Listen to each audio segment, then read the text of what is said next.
Ebana, ujambo na karibu sana mtazamaji wa Bongo Super Media. Mchezo wa finali ya kombe la shirikisho barani Afrika kati ya Simba dhidi ya FC Berkane kutoka pale nchini Morocco umetamatika katika dimba la New Amani Complex, na mchezo huu umetamatika kwa sare ya bao 1-1.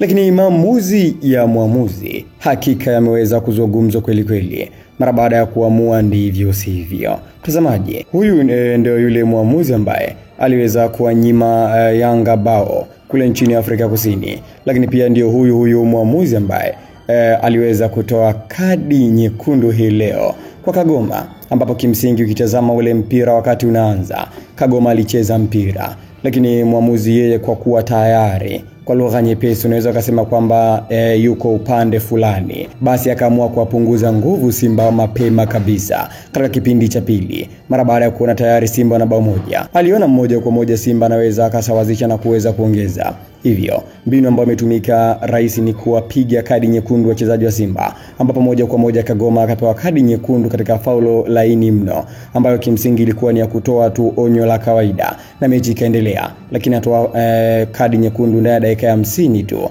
Hakika hiki ni kitu ambacho kimeuma watu wengi kweli kweli, lakini pia tukio ambalo limeuma mashabiki wengi wa klabu ya Simba ni tukio la bao la Steven Mukwala ambalo lilikuwa ni bao la kusawazisha wakiwa pungufu, kwa maana Simba wamefunga bao lakini walikuwa pungufu. Nilimtazama vizuri sana muamuzi wakati bao la Simba linaingia, hakunyoosha mkono kati, kwa maana yake alibaki amesimama papo hapo.